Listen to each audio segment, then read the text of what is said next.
Welcome to My The Asshole Podcast. Let's get into it. Before we start, I'd like to say thank you so much to all the support we've been getting on Apple Podcast as well as Spotify. You guys are killing in the game. We are almost up to 1,000 overall downloads. And in the last 30 days, we've had probably 700 downloads. You guys have been going nuts over there. Thank you guys so much. That is super awesome. As you see, we've added, I believe it's this side. Yes, this side. This side, we have added Apple Podcast down there. It is at this URL here. Just thank you guys for all the support. That's been super awesome. We're going to get into some juicy topics today. Today is going to be a little more of just a me and you. We're not going to really do a video. We're not going to do any of that other stuff. It's just going to be a me and you. We're going to talk about this amazing K-drama that a buddy of mine got me into. I even talked about it on our episode that came out on Halloween. I said the name wrong. I said Kuna or something like that. It's Doona, and we're going to be talking about that today. Juicy. And then we have a thread, and we have some Am I the Asshole stuff that we're going to talk about today. So it's going to be an exciting episode. I hope you guys are ready for all the drama that will be ensuing. But this is episode 46, man. You guys have been killing it with the support and all of everything that's been happening. I thank you so much. Patreon has been awesome. You know, not too many people have been sending in stuff, but I mean, we have fun over there. If you want all the most craziest scenarios ever, go to Patreon. Trust me, you're gonna like the scenarios that are over there on Patreon. You're gonna be like, wow, they're wild over here. But without further ado, let's go ahead and get into the episode. We're gonna talk about Doona. This show was a roller coaster. My goodness. Now you're going to see me look over here every once in a while just so that way I can get all of the names correctly. I have all the names and everybody from the cast here so that way I can get the names correctly, because we all know Korean names are very, very complicated. So I made sure to have all the names here so that way we Gucci. I got you guys. But yeah, I mean, we're going to go into it. This show had me kind of in so many up and down emotions. If I'm being honest with you, you know, you have my boy, you know, Wonjun. He's the main guy, gorgeous dude, man. I'm like, oh, you good looking motherfucker. He's just a simple kid, man. He's just going to college, wants to get a good job, you know, take care of his family, take care of his sister who is actually being hospitalized. You know, his best friend is like helping him in his dream, like with going to college and all that kind of stuff, driving him, you know, that's what we saw in the first scene. And then, you know, we see our girl Doona. We don't know it's her though. You know, we didn't know it was her in the beginning. My biggest thing is, why'd they make her a smoker? I was like, she's so fine in the show. And then it's like, you smoke cigarettes, and it's like, that's kind of like such a turn off to me, if I'm being honest with you. It is like, being a smoker is such a turn off to me. I'm just kind of like, oh man, you know, and throughout the show I tried to overlook it because I'm like, oh, she's so cute. She's so, you know what I mean? But it's just like, every scene they had her smoking, I'm like, no, that's terrible. That is just terrible. But, you know, then, you know, he's meeting all his people. We're going to go ahead and fast forward, though, to the little more juicy parts, because obviously that was all the setup. You know, you meet Wonjun, you meet Doona, you meet the roommates, Junhoon and Yoontuk. You meet all of those guys. And, you know, for me, I was more into like the relationship that Wonjun had with Jinjun, his high school crush. I was when they started working at the cafe together, I was like, oh, some shit is about to go down. Because, you know, I don't think they have yet. Oh, my memory is foggy right now, but you know, Wonjun and Doona had that little conversation or whatever where, you know, he was like, are you falling for me? And she was just like, no. And he was like, well, good, you shouldn't fall for me. And she was just like, well, you shouldn't fall for me. And I was like, oh shit. Okay. A little juicy. All right. And then, you know, he started working with Junjin, and I'm like, or Jinjun, I'm sorry. But you know, he started working with her, and I was just like, oh shit, they about to get close, you know. And I couldn't tell if Jinjun liked him. I couldn't really tell. And then they did the backstory thing where, you know, he was wrapping her in the scarf, and then he was like, I like you, and then, you know, shit kind of hit the fan for homeboy. You know, according to him, he was just like, shit hit the fan. Which makes sense because, you know, he loved that girl, and he was just like, oh my God. And then she just kind of ghosted him. And I was just like, fuck, man. It's weird to me the whole time watching it. Mind you, this is probably like episode 2 at this point. And so I'm thinking, like, how does she like him? You know, if she turned him down in high school, it just made no sense to me at that point. And I was like, what the fuck is going on? And then, you know, obviously him and Doona are getting a little closer and stuff like that. And then, you know, we start to see like them, we start to see Wonjun and Jinju get closer together, and I'm just like, oh, okay. And you could tell on him, he's like, I can't do this, I can't fall in love with her again. Nope, can't do it. Not me, Chief. I cannot do it.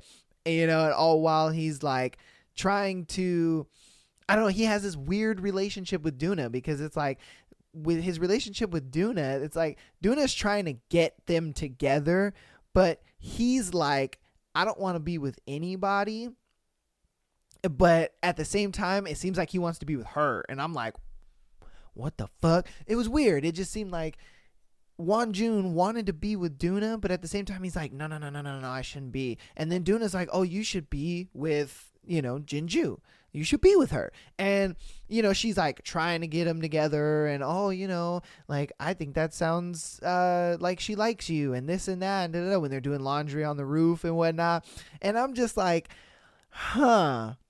okay, like, what is the dynamic here? Because this, like, love triangle is forming, but it's such a weird love triangle. You know what I mean? Because it's like, all right, you got your boy, Wonjun at top, you know, and then you got Doona, and then you have Jinju. And it's like, okay, you know, we have a feeling, you know, Jinju likes Wonjun, but I think that Wonjun likes Doona, but Doona is trying to get them together. So you're like, okay, how does this work? How is this working? You know, but you see, but, you know, obviously the TV trope kind of thing is the guy and the girl pretend to not like each other, and, you know, either the guy is trying to help the girl get another guy, or the girl is trying to help the guy get another girl. And then you obviously know, they're going to like each other at some point, you know, and it's going to get to that point where they like each other. And I'm just like, come on now, what's going on? And then it's like, now this triangle becomes a square when Choi Ira comes in, the little redhead girl. She came in out of nowhere talking about, oh my God, that's my fiance and this and that. I'm like, whoa, wait, what? Huh? I kind of wish they would have fleshed out their relationship but just a little more, because I kind of feel like their relationship wasn't fleshed out enough. You know what I mean? I get it. They probably felt like, oh, you know, here's the backstory. This is kind of all you need. But he didn't really have too much conversation with them. And I was just kind of like, I don't know. Like, she was, I feel like she was just kind of thrown in there to just create a sense of drama, but there's not really that much drama. You know, it's like, oh shit, there's a third player on the field, oh my God, and then nothing happens to that third player, and it's like, oh, all right, well, that was kind of a waste of time. That's just what it felt like to me. It just felt like that third person, she just got thrown in there, and it was just to have a sense of drama. It really wasn't drama. It was just kind of a sense of drama. It's like, oh my God, what's gonna happen? Because honestly, I mean, she gets over our main guy Wonjun pretty quickly, because, you know, obviously she was dating that white dude. And so I'm like, do you really got feelings for homeboy? Because, I mean, you was shacking it up with this guy. Yeah, he cheated on you, so on and so forth, or whatever. But, I mean, for the time that you were, you know, not with Wonjun, you were with this dude. So how much do you really kind of like the guy? You know, I mean, let's be honest. That's why I wrote her off the moment she came into the show. Like once she came in under the pretenses of being with somebody else. You know, it wasn't like Jinju where she hasn't been with anybody. You know, she's working on herself. She's looking all cute and shit. She cut her hair, you know, to look different, to look older or whatever. And you know, I just really felt like she actually had feelings, as to where Ira, it was like she was just there. I don't know. I just felt like they just threw her in, and I was like, don't get me wrong. She had like a couple moments with Wonjun, but it wasn't really like, I don't know. It wasn't really like moments where you would feel like, ooh, you know, they could get together kind of thing. Because definitely they extended that sense of drama when all three of the girls were lived in the house. Because once they all lived in the house, I was like, oh shit, this nigga got all three of his bitches in the house. This gonna be some drama. My God. And then when Doona had told Jinju like, yo, that's my man's. I like that man right there. I like that one. You know, I was like, whoo, she put it down. I was like, yo, okay. Woo, we getting into it. Like, sheesh.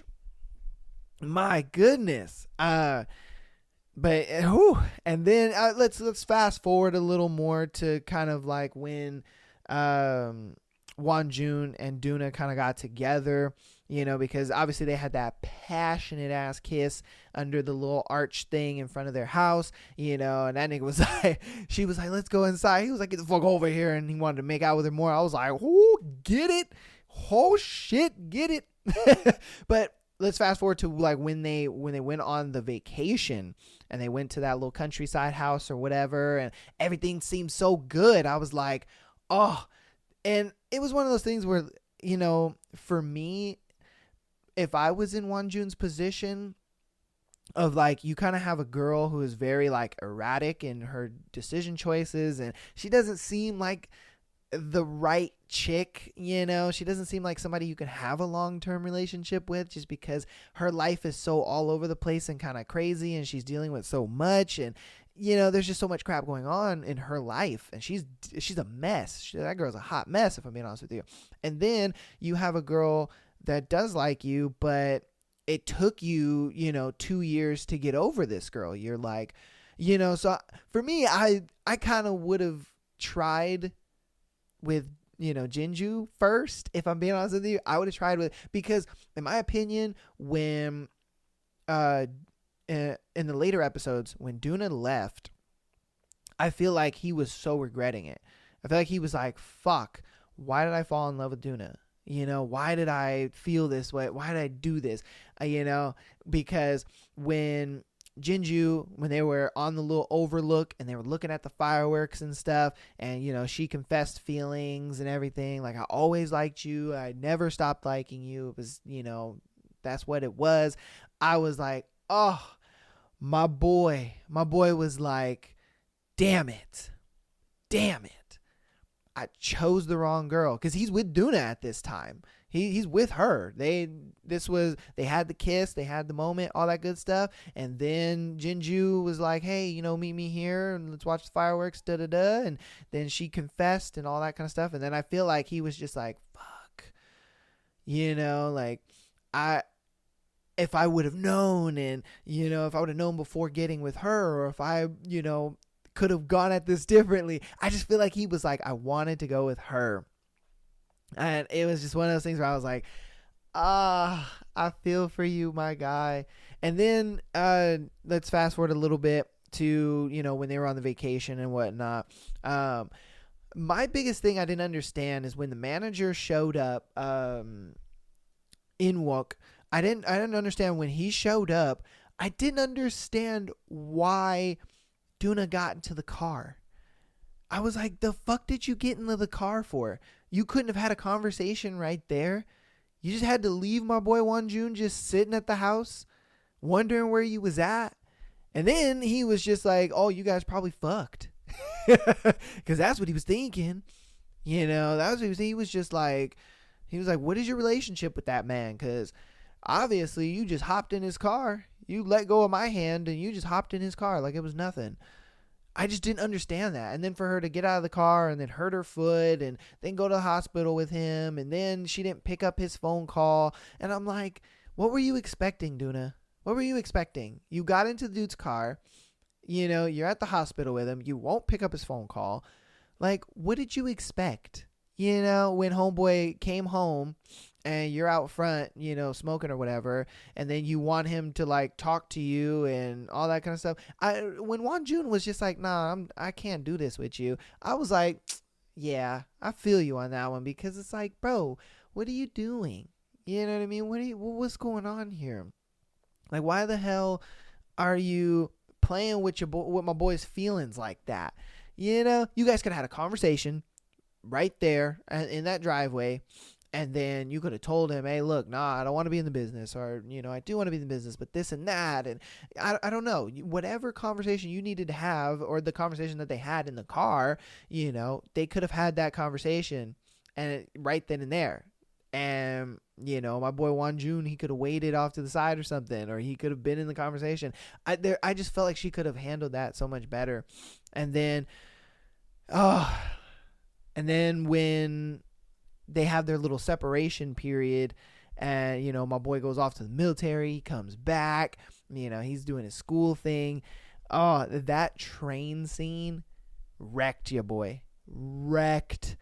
Oh my God. When he didn't come down the stairs, I was like, what? I was like, come down those stairs. Come down those stairs. Do it, please. Come down the stairs. Do it. Why are you not going down the stairs? Doona is waiting. And then she got in the train and she was still looking at the stairs. And I'm like, come down the stairs. He didn't. Oh my God. I was like, no. Oh, and then I feel like the ending was just the worst. It was worst in the greatest ways, because, it's like 2027 or something like that. He's got an engineering job, and they're both in Japan. She's there for some press event, and then he's there because he's with his boss, and they're like buying something for a client or for his wife or whatever. They're in the jewelry store buying something, and the fact that they walk past each other,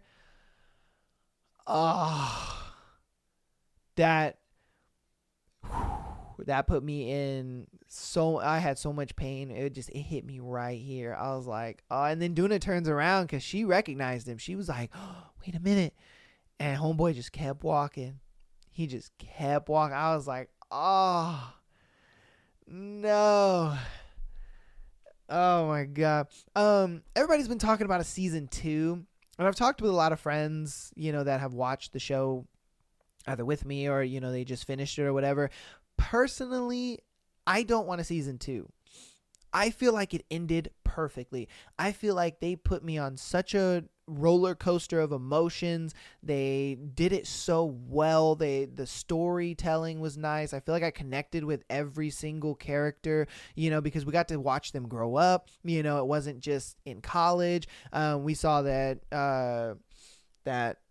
Choi Ida and Junhoon, they got married, and they were together because, they had that scene where he was trying on the thing and he was like, hey, babe, does this look right? And he threatened homeboy, like, you're going to give her all the money that you fucking siphoned out of her. What I mean? That was she was like, God damn, that is a fucking man. I was like, I feel you, girl. God damn, man. But, you got to see everybody grow up. So I just feel like it concluded very well. It wasn't that happy fairy tale ending. It was a realistic ending, if I'm being honest with you. It ended the way it would end in real life. It sucks. In reality, we don't get that fairy tale ending. And I know a lot of people wanted there to be the fairy tale ending, but I think the ending was so much more impactful because it wasn't a fairy tale ending. And then everybody's like, oh, let's have a season 2. And then they just get back together. And it's like, okay, then that means the ending of season 1 means nothing. Why do you guys want the ending of season 1 to mean absolutely nothing? It just makes no sense. I never understood that. So many TVs and movies are doing stuff like that, where they'll have these impactful characters die or have a sacrifice or whatever goes on, and then everything just kind of like fairy tale patches itself up in season 2, and you're like, really? I cried over that character for no reason? Like, that's it? Like, what the fuck? You know? And I know, no, I don't want a season 2. I don't. If they come out with a season 2, I'm going to be really upset. You know what I mean? I'm going to be super upset because I feel like the show conveyed everything so perfectly within 9 episodes. The pacing was good. The character development was good. The storytelling between each individual character was so good. I feel like from start to finish, I got the full experience out of a TV show in 9 episodes, and I was surprised. I was blown away. Like, whoa, only 9 episodes, and I feel fulfilled within a TV show. I just didn't feel like I would feel that way at the end of the show. I felt like I wanted more, but no. At the end of that, I was like, oh my God. Like, holy shit, that's just how it happens. That's how it goes. You know, that's life. Life happens. You know what I mean? Shit works out sometimes, and other things don't. Like, it worked out for him getting his job and doing all that kind of stuff, being successful. And then, but it didn't work out with Doona, you know, but Doona got to be successful being, having her solo career and all this kind of stuff, but it wasn't, successful with Wonjun. You know, now, did I think that they were going to get back together when she went to the apartment and was like, no, I miss you. What the fuck? I love you. What's going on here? And they hugged, and then all of a sudden we get the scene where it's like, that happens. I was so blown, because when they got to the scene and they hugged and everything, I was like, okay, they got back together. Everything should be solid. He has his life. She has hers. But they're making it work. And then that scene hit me where they walked away and they walked past each other. And Doona looks back and he doesn't. I was like, oh my God. Why did you do this to me? That's what I mean. That's the emotional roller coaster I'm talking about. Where you feel like everything's going to work out and then it doesn't. And so you have this big high and you're like, oh, they told each other they miss each other and they love each other. And then, you know, they hugging. Everything seems great. You know, they probably had sex that night. And then it was just like, boom. And then you're at the lowest low possible. And you're like, oh my God, what the fuck is going on? And it's like, I don't want to take away from that. I feel like it ended so perfectly. If they didn't have that final scene where they were in Japan and he was with his boss and she was doing the press event thing and they happened to, you know, walk past each other the way they did. If that scene didn't exist, I would want a season 2.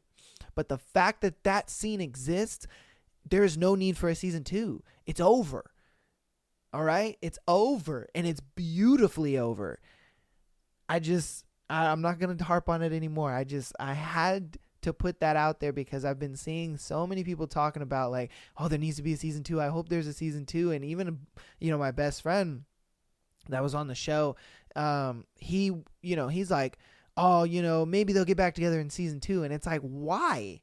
Why are you going to destroy the masterpiece that is the 9 episodes of Doona for a season 2? Like, you're just going to undo everything. And then it's going to be like, oh, great. Yay. They got back together. That's fine. Yeah, they had kids. They got married or something. It's like, why are you going to fuck all that up? It's a K-drama for a reason. You feel these feelings, and then you're left with these feelings. And the existential crisis is on you. Oh, my God. I don't know. You guys let me know in the comments. Let me know on social medias, whatever. Just talk to me about some Doona. Let me know how you've been feeling, what you thought of Doona. I thought it was an amazing show. It's definitely got me in my K-drama feels, and I've been watching a lot more K-dramas.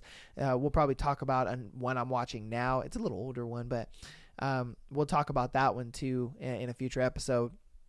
I just wanted to talk about Doona because it's been kind of the talk of, you know, the town right now as far as Netflix goes. And so I watched it. I loved it. I just hope there's not a season 2. If I'm being honest with you, 9 episodes was a masterpiece. We're going to go ahead and change gears. We're going to get into our thread of the day. This thread is called Women of Reddit. What's a first date mistake men all make? Okay, why do they write it? Okay, let's. Women have read it. What's the first date mistake men all too often make? Why do they write it like that? What is the first date mistake that men make all too often? All right. Let's see. Getting way too emotionally invested in the first date. Not good to have sky high expectations riding on how it goes. You're pretty much guaranteed to be disappointed. Huh. I wonder why she would say that. I don't know. Emotionally invested. Because a lot of, I'm not going to say a lot. I would say there are women out there that kind of expect the guy to go like above and beyond, expectations for her, and so it's like, how come the guy can't have any emotional expectations, you know what I mean, for the girl at least, you know what I mean? Because if I'm giving her like a great experience on a first date, I would want her to kind of emotionally give me something back, you know what I mean? I would want her to kind of be kind of excited for what we're doing, or I would want her to kind of, feel a little more comfortable with me on the date, as far as like, maybe touching, like have, around like her arm around my arm kind of thing, or, just as the date is going on. I feel like if I'm giving you this big grand experience as far as a first date goes, it's like, because that's what women want. They want that grand, they want to go to a show and a movie and, do something fun. And that's great. I don't mind doing that. I don't mind, having an experience if that's something that we both enjoy. And say, we go to a concert, then we go to a nice restaurant, and then say, we go to a nice park or something that kind of overlooks the city or whatever. You know what I mean? You make it into an experience is what I'm talking about. I understand that a lot of guys don't do that. I can hear the ladies now. Oh, but guys don't do that. They'll take you to coffee or they'll take you to Chili's. I get that 100%. But I feel like if it's that guy that's, giving you the experience, I would want something emotionally back. I would want kind of a bit of an emotional investment for the girl, because I'm like, dude, I'm kind of making this kind of investment within you. I would want an emotional investment back. I understand that she's like, oh, but you're going to be disappointed if you expect that. But it's like, I mean, that's kind of what a guy is going to expect on a date, if I'm being honest with you. I don't know. You guys let me know, because that's what I would expect. I would expect a bit of an emotional investment for a girl. Yeah, but hey. Let's see. Answering all my questions without asking me one back. Yeah, because that's a little weird. It's like, what are you doing? Talk to her back. It's supposed to be a get to know. Now, I talked about this in a really old episode. My God. I can't believe we're 46 episodes into this podcast. It's kind of crazy. Just to think back on like how many episodes we've done. It's not a lot, I understand, but as far as this podcast has come, it's like, wow, 46 episodes is a lot. But in a previous episode, I don't remember which one, I talked about the conversational dynamic between men and women. Men and women love, and I mean love, a certain dynamic between the guy that they're out with and themselves. They love it when a guy knows how to start and keep a conversation. If she is going out of her way to start the conversation, she's interested in you. Most definitely 100%, because most women are not going to start the conversation. They're going to go on a date with a guy and they're going to sit there quietly and cute and wait until the guy says something. Because they don't want to look stupid, or they don't want to say anything weird, or, they don't want to talk about something that maybe the guy thinks like, oh, why do you want to talk about that? Or, I understand. Women, 100%. I understand you guys on that point. You want the guy to start the conversation. And by all means, the guy should start the conversation. He should set the tone for the date. But when a girl does it and she has the initiative to do it, you're in there like swimwear. She likes you. She's like, I am going to get out of my comfort bubble a little bit, and I'm going to start the conversation. And so in this situation, she started the conversation, and all he did was answer the question and then deaded the conversation. And it's like, what are you doing? Why are you deading the conversation? She opened it up for conversation, and you're just deading the conversation. It's like, oh, how was your day? It was good. Okay. Did you get a lot done today? Were you pretty productive? What did you do? Oh, I don't know. Just little things here and there. You see what I mean? That's such a boring conversation. Now, if the girl starts a conversation. Oh, how was your day? It was pretty good. I went and got this done. Went and got that done. How was your day? Were you pretty productive today? Oh, I got this done, did that, got my hair did, whatever. Saw my mom.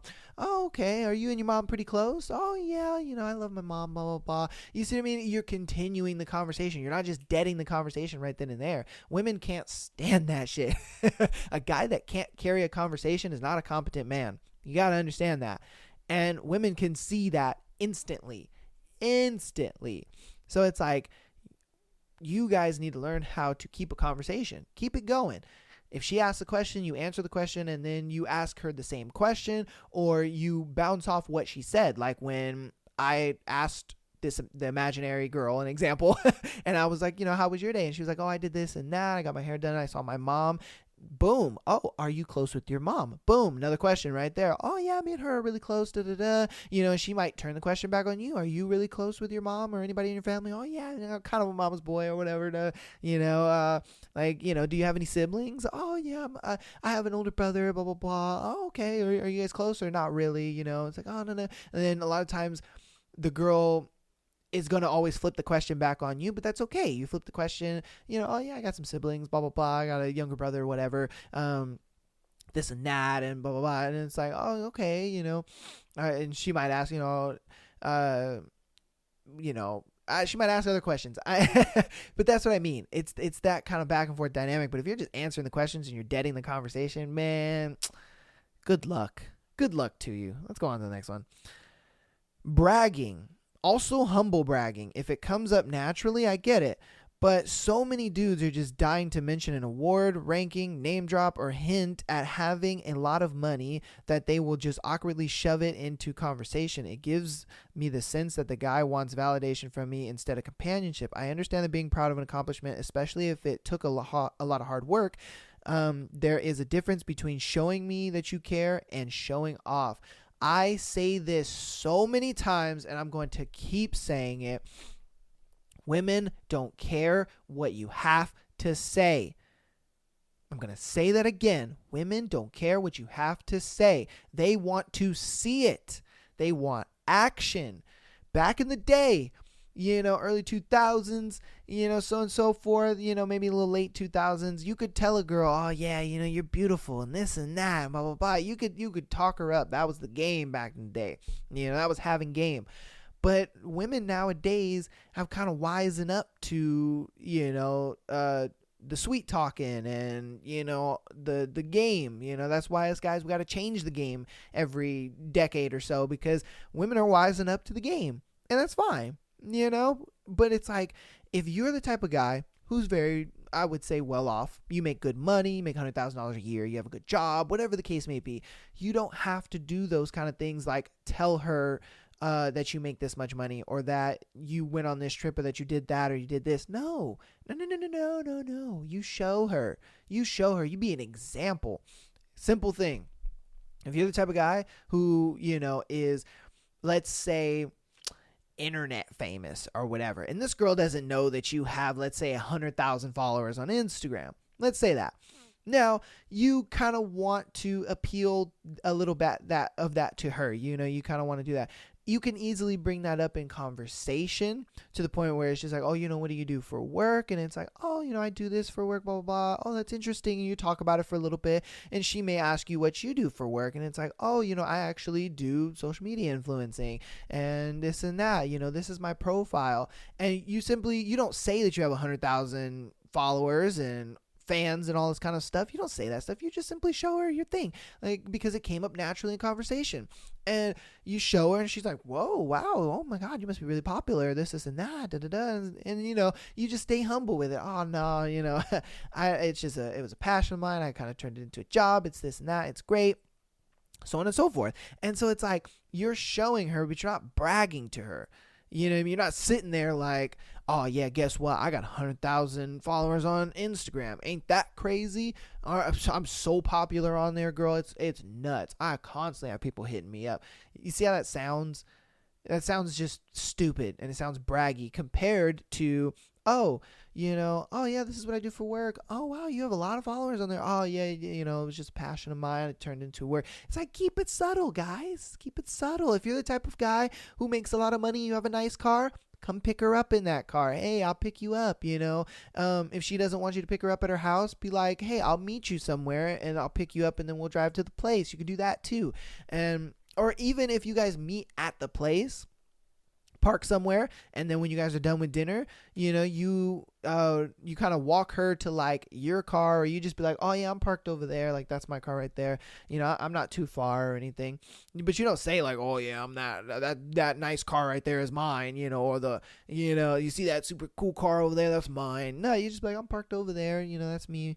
And a lot of times girls don't really give a fuck unless it's a female recognizable car. And I say that because a lot of girls don't know cars. All right, let's keep it under P. Girls don't know about cars. They really don't. They know BMW, they know Mercedes, and they know Audi and Lamborghini. That's it. All right, anything else, they're just like, okay, yeah, that's a cool car, I guess. And us guys, we know like, oh, Toyota Supras are dope, Skyline, R34, 35, if you got like an Evo, a Subaru, and you got it all hooked up or whatever, a BRZ, us guys, we know, we know cars, but you got to understand, a woman's not going to know a car. So if you have like, a nice looking 350Z or BRZ or Honda or whatever, you can't really flex that kind of car to a girl. You just can't, because she doesn't know. You know what I mean? She just doesn't. So it's like, don't flex that. Because I have a 2010 Evo 10, and it's hooked up, body kit, all that good stuff. But girls don't know what that car is. They look at it and they're like, oh, it's nice looking, but I don't know what that is, because it's not an exotic car. Yes, it's Japanese, but they don't know that. They don't know what it is. I can say the name and tell them everything about it, and they're like, okay, cool. But if I had a fucking E-Class Mercedes or a G-Wagon or something, they'd be like, oh my God, that car is so nice. You know what I mean? Because they know what that is. So it's like, my car guys, you kind of got it tough out there, as far as on the like trying to get brownie points with what you have. But the simplest thing is, guys, if you have something that is worth value and stuff like that, simply just show them. You don't have to tell them. Just show them. Just be an example to show them. All right, that's all you got to do. All right, let's get into the next one. Oh man, talk about their past relationships / exes. Oh my God, this happens way too much. Why are you talking about your exes? It's funny because I was hanging out with my significant other on Monday, and we were watching a TikTok video, right? And this girl, she was talking about her like shitty first date, okay? And this girl, she, is a very pretty girl. She went out on this date and she was like, oh, the guy was so nice. He was kind of handsome, this and that. And then he started talking about his ex, and that, oh, my ex was, this and that. And she liked to go through my phone all the time, and, and total invasive of my privacy and this and that. And she's just like, wait, hold up. Why did she need to go through your phone? What were you doing? And she was like, oh, he, and she had said that he was like, oh, she always wanted to go through my phone to see if she could find something to start a fight about. And, and then the girl was like, well, did she find something in the phone, since it started an argument, or, it's started an argument before? And he was like, oh, well, I only cheated on her once, but then I stopped being a cheater. And I'm like, oh my God. I'm like, this dude needs to get his foot out of his mouth, because you're fucked up. You're done. And she was like, all right, yeah, I'm done with this date. And she just kind of like continued the date and then just left. And I'm like, what are you guys doing? And don't get me wrong. I understand you women are screaming at the phone right now, or, you're listening to this on audio and you're just like, but I like when a guy does that, because then it weeds them out 100%. I'm with you right there, because like she said, the guy was handsome, he was a cool dude, whatever the case may be. The vibe seemed right until he opened his fucking mouth and talked about his ex. And that's why it's like, you shouldn't talk about your ex, because you talking about your ex is like revealing all your red flags. You know what I mean? It's like telling the person that you're on a date with the reasons why you shouldn't be dating them. Simply. Like, if I told a girl that my ex didn't like the fact that I was messy and didn't clean the bathroom and, left beard hair all over the sink and stuff like that, and I was like, man, can you believe she got mad at that and she broke up with me for that? The girl on the other side of that table is going to be like, you're messy, you're gross, and I don't want to deal with you. And I can see why she doesn't want to deal with you. And that's going to be what's going on in her head, if I'm being honest with you, 100%. Like, why are you talking about your exes on a first date? That is just ridiculous. I don't know what these guys are going for. Are they trying to get sympathy? Are they trying to like have a common enemy with this girl? Because if I'm being honest with you, guys out there, the girl is going to take your ex's side 9 times out of 10. Unless, and I only say 9 times out of 10 because there's that one time where she will take your side, but it has to be something where your ex did something heinous to you. Most of the time, it's the guy doing something heinous to the girl. Let's be honest here. And I, like I said, I'm not going to discount, my guys out there that have been cheated on, or, their girl is doing this or that, or whatever the case may be. But it's just one of those things where it's like, that only really happens 10% out of the time. Sadly, 90% of the time, girls are breaking up with dudes. Why are they breaking up with dudes? Because of, simple reasons. They're messy. They, don't know how to clean up after themselves, or, they're just, I don't know. There's 1,000,001 reasons. I'm sure you ladies that are listening, you can come up with 1,000,001 reasons right now off the spot. All I'm saying is that when you talk about your ex, all you are doing is saying, these are the reasons why you shouldn't date me. Simple as that. Stop doing that. Get some help. Repeatedly commenting on my appearance. I get it. We met online and you're glad I look like my pics. I'm happy you didn't catfish me too, but please stop talking about my appearance in every other sentence. It makes you look insecure. Yes. Oh my God. See, this is something that I see wrong with a lot of my guy friends a lot. They will meet a girl and, they'll give her a simple compliment. Wow, you look very beautiful today. And she's like, oh, thank you. And then they have a conversation. They're just like, man, they don't know what else to say. And they're just like, man, oh, you are just so gorgeous today, man. The outfit and everything looks great. And I'm just like, what are you doing? Because when she heard it the first time, she loved it. When she heard it the second time, she's like, okay, because that's so creepy. It's extremely creepy. Like, what are you doing? Now she's looking at it like, okay, you look at me as like a sex object. You don't look at me as a beautiful woman. You have hunger in your eyes. You kind of want to eat me, like women get scared over that shit when you overly compliment their appearance like that. Give them that first initial compliment. Most definitely. Women love compliments, especially if she's into you. Say, like in this situation, you meet on a dating app, and she's just like, oh my God, in her head, she's smiling, everything is good. You guys didn't catfish each other, and you guys are interested in each other, whatever. You give her that initial compliment. Wow, you look even more beautiful in person than you do on your profile. And that's it. That's the only time you compliment her. That's it. Her appearance anyway. That's the only time you compliment the appearance. After that, get to know her and compliment other things about her. Like, wow, I love that you like those kind of movies because, not a lot of people like these kind of movies. Oh, I love that you enjoy being an outdoor person because, a lot of my friends are indoor people. Oh, I love the fact that, you get into that. Just shit like that. You compliment her personality traits, not her appearance, because to her, that's going to feel like, oh my God, yeah, thank you. I'm so glad that you understand that. A lot of guys sit there and they're just like, oh my God, you're just really beautiful. You're just so beautiful. And the girl's just sitting there like, thanks.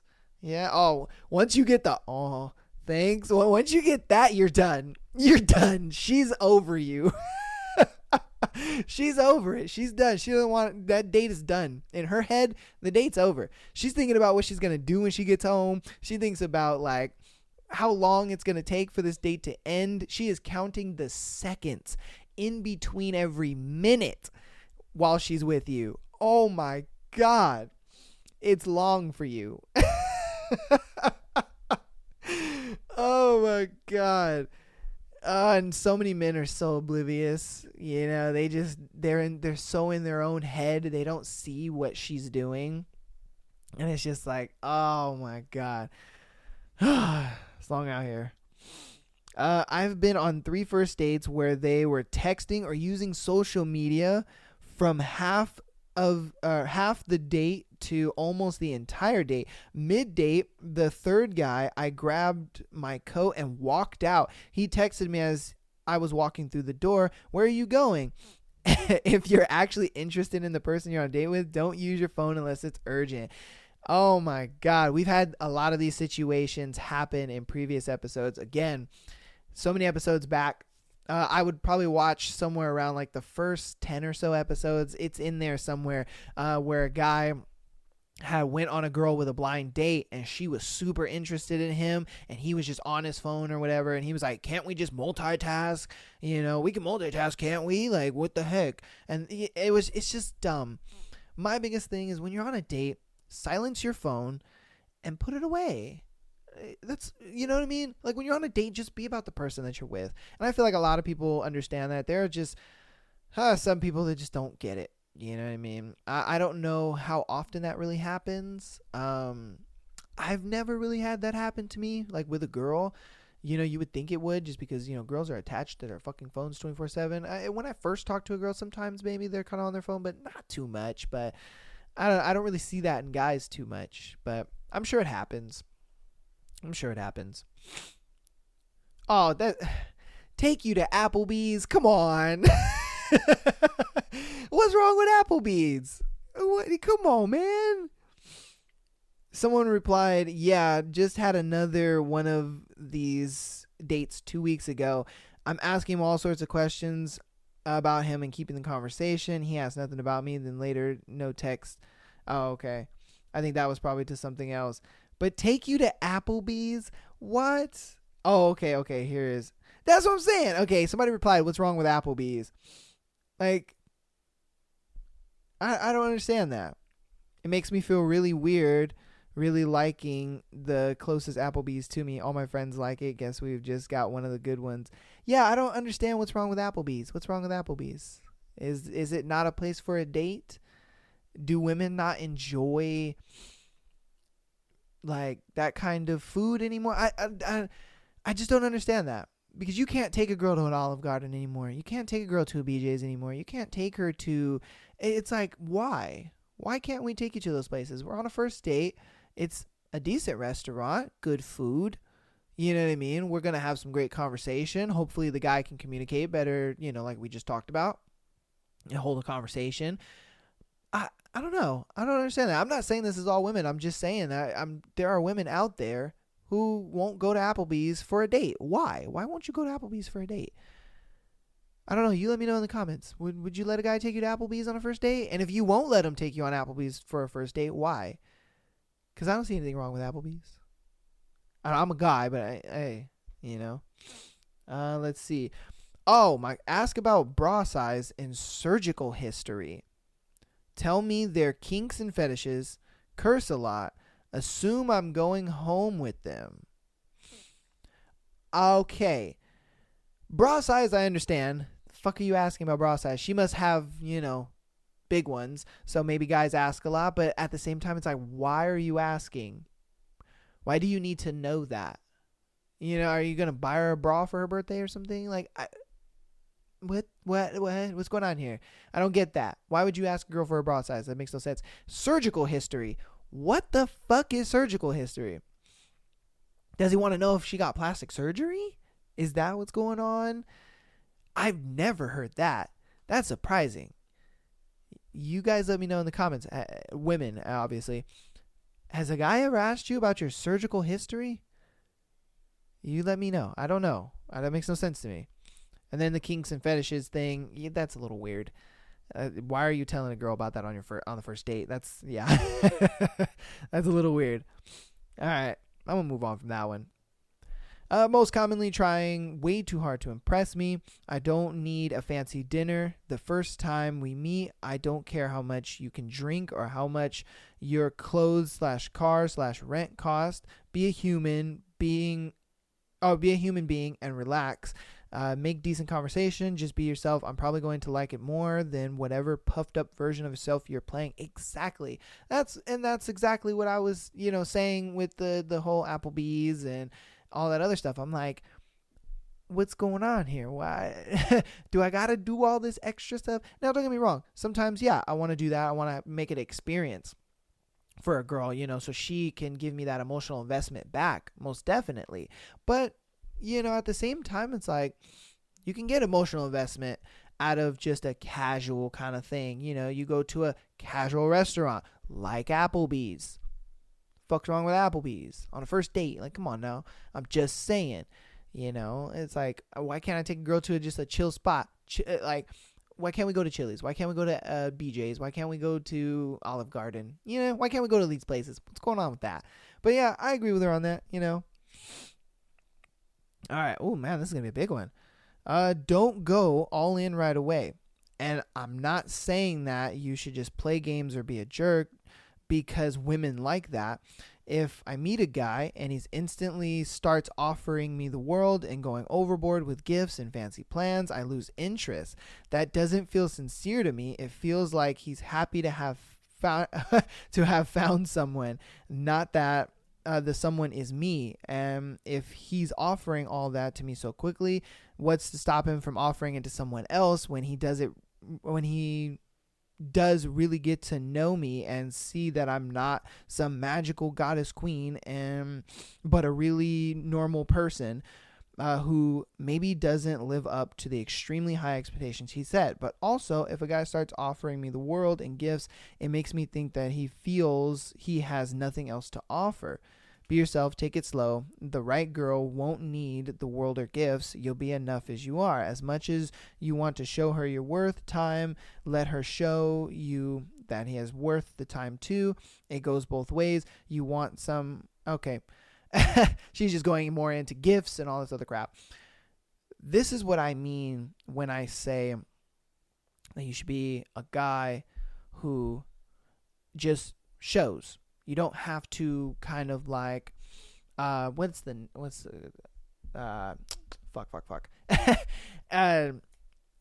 my God, I lost my train of thought. You should be a guy that shows. You don't have to tell her all of these things. But at the same time, it's like it has to come up naturally. There we go. It has to come up naturally. Like I was saying, when you're showing a girl what you got going on or whatever you want to show her, whether it's got, a nice car or you have a bunch of money or you have a lot of followers, whatever the case may be, let it be natural. This kind of stuff is simply simp behavior. It's just you just giving, and she ain't giving shit back. It's to be honest with you. That's what she's doing. She is just giving, you're just giving, and she's giving nothing back because she looks at it like, dude, there's nothing else that I need to know about you. I'm good. I'm done. And it's the same thing that when you brag and boast. When you brag and boast about what you got, she doesn't really care. She's like, all right, well, that's cool. And I'm probably just going to get what I can out of you and then I'm done. That's it. There's nothing else to you. But if you're the type of guy that can kind of invoke a bit of a mystery and be a decent guy, she's going to like that a lot more. Like I said, if it comes up naturally that you have a big house, if it comes up naturally, or you're like, hey, you want to come over? I'm throwing a party or whatever. And then she arrives to your house and she's like, oh my God, this house is huge. And it's like, oh, yeah, I mean, it's nice. But, welcome to the party, have fun, da-da-da. She's get to see what's going on. When you pick her up in the nice car, she's like, oh my God, wow, your car is really nice. Oh, thank you. And you don't have to tell her these things. I think even what she's saying, she's like, it's more genuine when you're able to just naturally show her these things instead of bragging and boasting that you got it or buying it and giving her every possible thing. It just makes no sense. Why would you do that? Like, a lot of guys sit there and they're like, why doesn't she like me back? Well, that's why, dude. You're being a simp. She don't like that shit.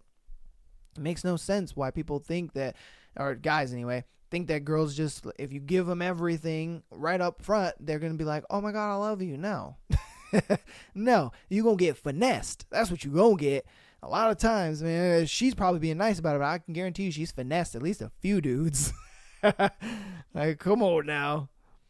Like, man, I don't know about anybody else because I think I got a less common situation, but talking sexy talk on day one pretty well wrecks it for me. The fuck? I think it's fair for anybody that's suggesting I move in with them is too much. What? Oh my God. Okay. Yeah, that's a little too much. Being asked to move in with a dude that soon? What the hell? What? Wow. Okay. All right. Damn.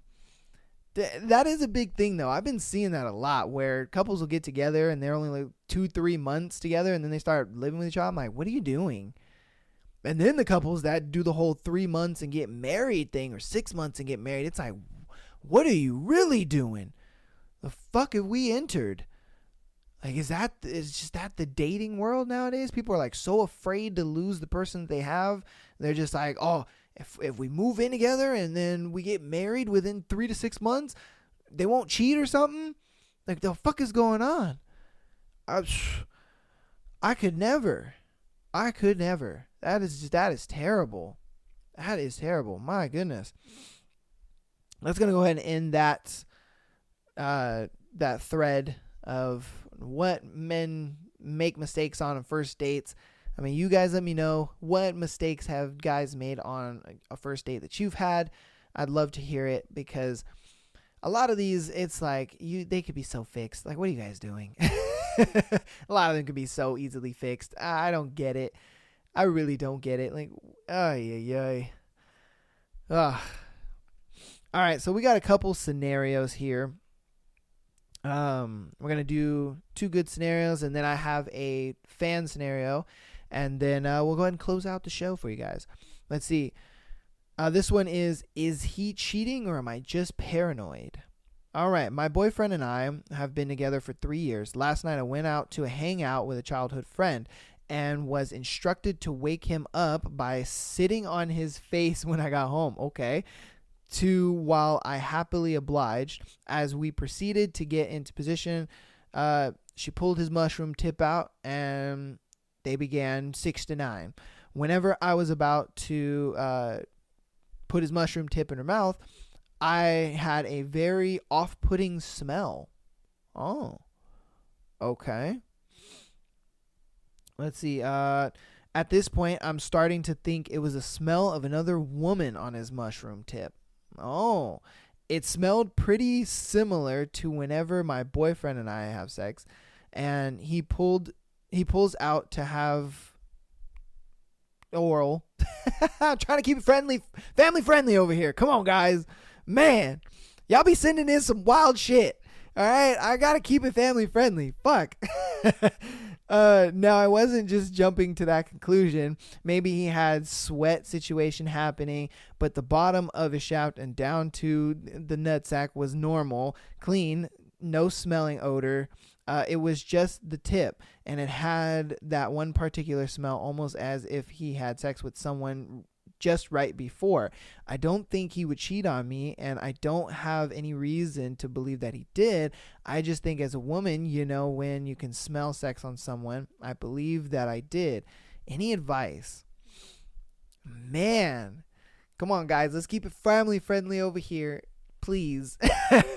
She went balls to the wall. She was just like sitting on the face and sucking the mushroom tip. I'm like, I didn't read this before filming the show, so I didn't know that she was going to get as graphically detailed as she did, but she did.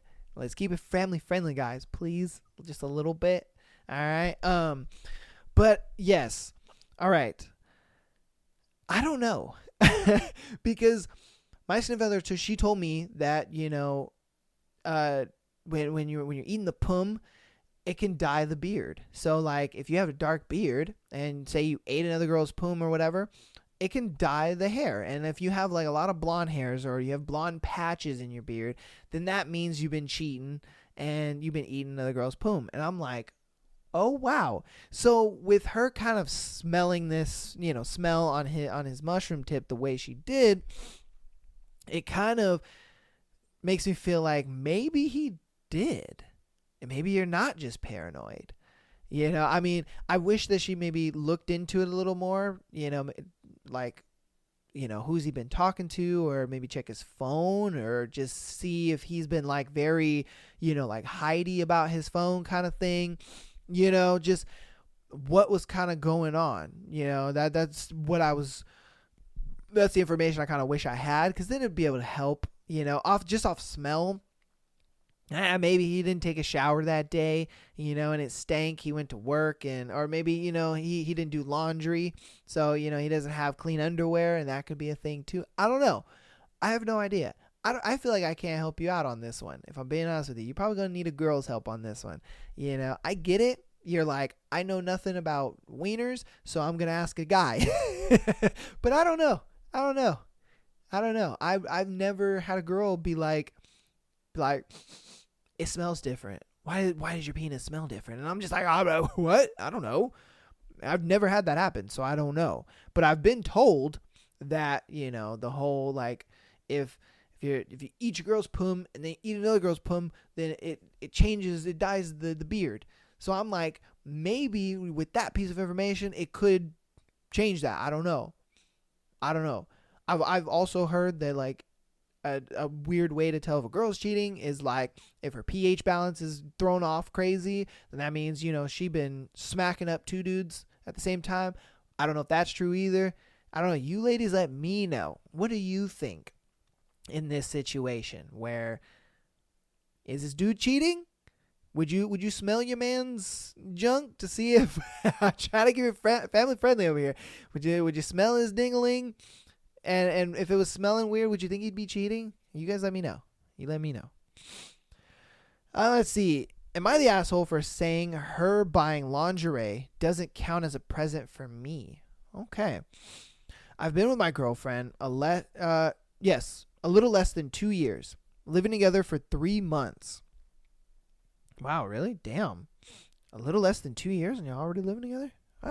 Okay. Yesterday was my birthday. While we were not huge on gifts and usually prefer something like buying tickets to a concert or a sporting event, for birthdays / Christmas, we usually give some type of material gift as well. Anyways, so yesterday after going out to eat, we went back to our place and she told me to wait outside until she calls for me to give me my present. I do as told, and when she calls me in, she's wearing a new lingerie set. Personally, I've never understood the point of lingerie, but clearly she was happy, so I rolled with it. We hooked up and everything, and after I was like, but really, did you get me something for my birthday? And she told me the lingerie was a gift. I found that to be weird. One, it's not something I'll be wearing. And two, I've never expressed any interest in her wearing it. I was just kind of, all right, thanks. And she asked me if it was a letdown and how she looked. I told her that it wasn't a letdown. I'm not let down by her looks. I just find it a little silly to think that counted as a present. She's still mad at me, and honestly, I don't know if I'm in the wrong here. Am I the asshole? Let me go back a minute. Let's see. We're not huge on giving gifts and usually prefer something like buying tickets to a concert or sporting event for birthdays / Christmas. Now, you have to understand, when you've been in a relationship for a very long time, there's not really many material things you can give your partner. And sure, there are things that you want and there are things that you desire to have. Maybe, it's like a new video game or it's a new piece of tech or whatever you're into. He may be into, I don't know, like car parts or whatever. A lot of times when it comes to your significant other, your present should really be valued upon you being able to do something together. Like when they said, oh, it's like going to concerts and stuff like that. What was it? It says usually tickets to concerts or a sporting event is what they said, is what he said. And so my biggest thing is when it's a gift for you guys to do something together, I think it means a lot more. You know, I get it. She bought something that she's going to wear, but you have to understand her meaning behind it. It's a thing where she bought something that only you are going to see her in it, and you are going to be the only man to rip it off of her, and, you know, and get down to business and all that kind of stuff.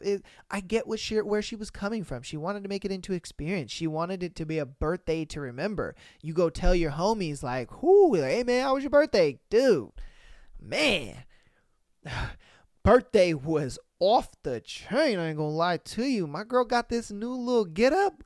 She had your boy wait outside, and I was thinking like, man, what she got going on out there? She opened the door and I was like, oh Jesus. I need that. I want that. Daddy's ready. You know, like it's an experience. It's something you can remember, because when you get to next year, you know, and you're thinking about that birthday present that she gave you last year, it's like, whoo, man, I wonder how she's going to try to top last year. I'm just saying, it's an experience. It's something that you get to enjoy together, that you guys get to experience, and you get to remember it. I would want something like that. I would want my significant other to go out of her way to do something for me. The fact that she went out of her way to do something for him, and she probably bought a lingerie set that he knew that he would really like. That was his style. It may not be her style. She may look at it like, oh, I don't feel like I look good in this, but he thinks I look good in this, or he would think I look good in this, so I'm going to do it for him. You know what I mean?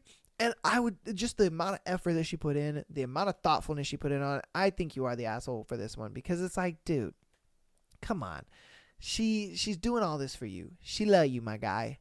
You know, let her love you. That's how I feel about that one. Okay, let's see. This last one I have to look for. It's in here somewhere.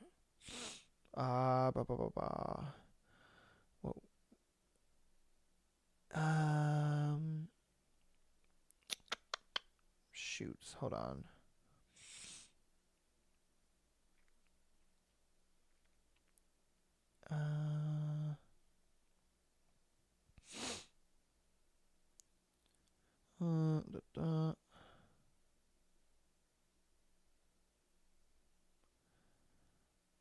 Sorry, this one was sent in by a fan, so I had to go through and find it. Sorry about that, guys. But I found it.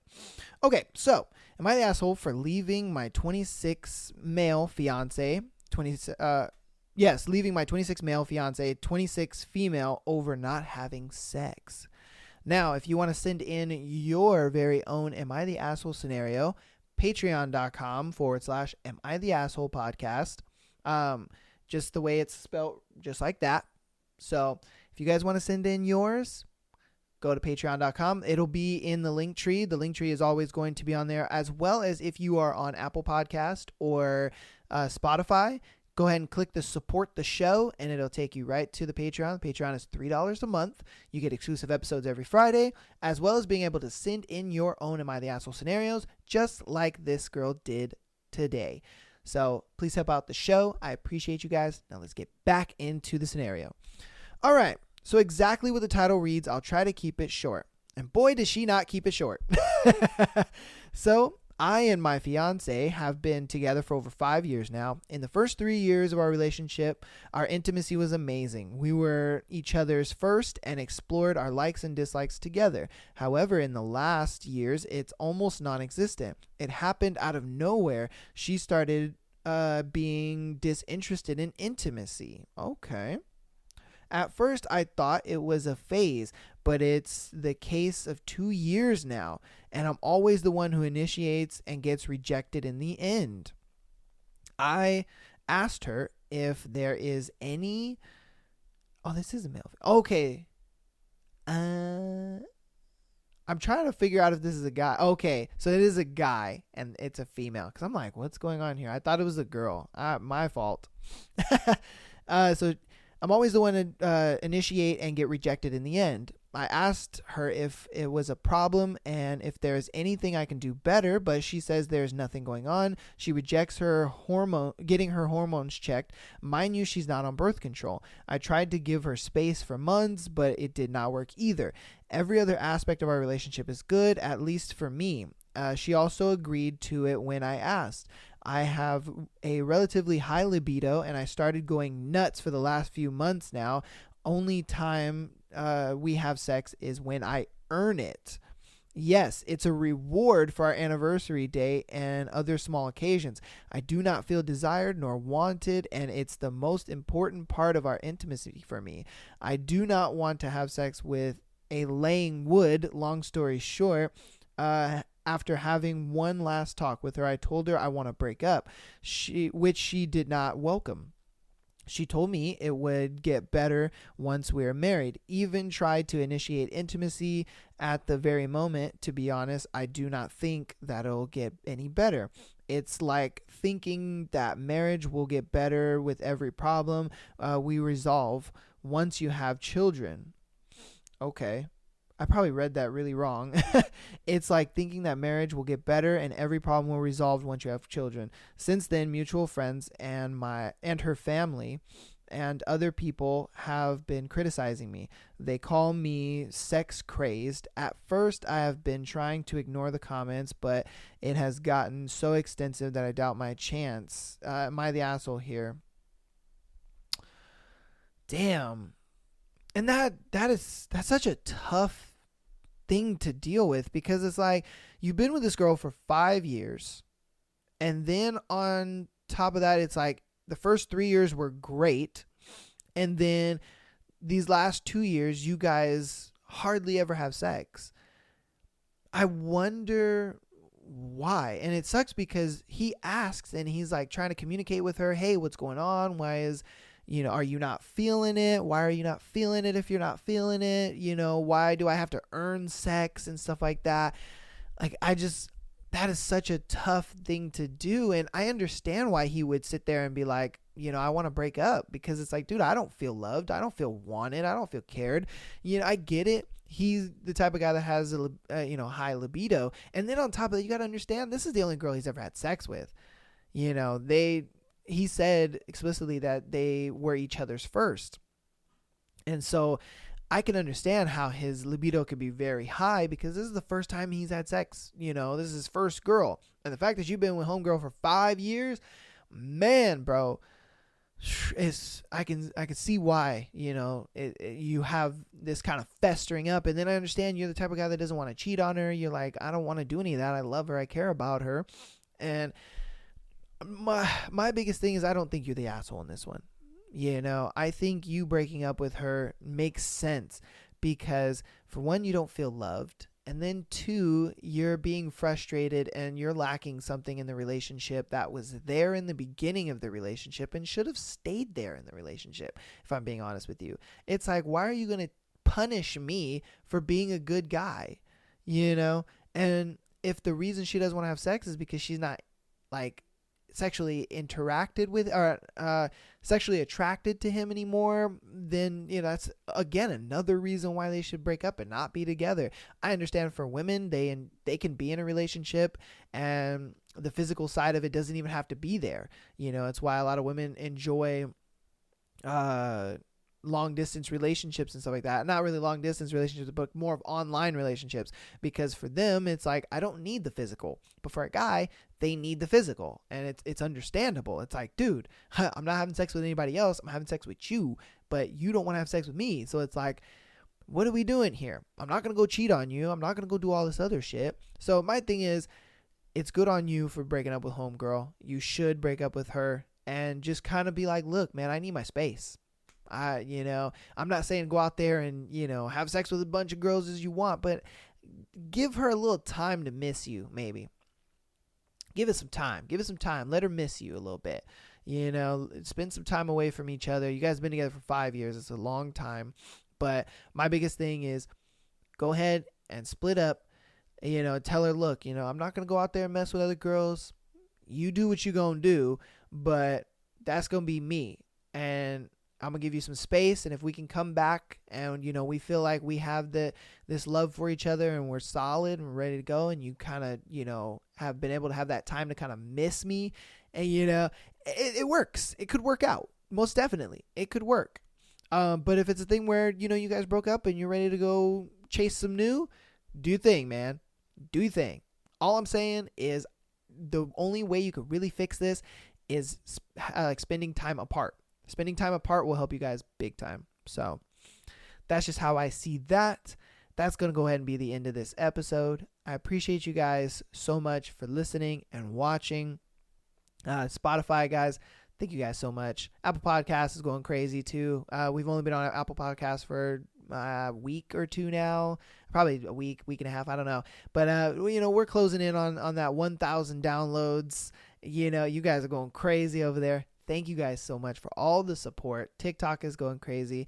I'm hoping to hit at least 1,000 followers on TikTok by the end of this year. So hopefully we can make that. I'm hoping to also hit 1,000 downloads by the end of the year, which we probably will make that because we've been killing it out there. You guys have been going off. Like I said before this scenario, patreon.com/Am I the Asshole podcast. That's this right here. And thank you guys so much for all the support, and peace.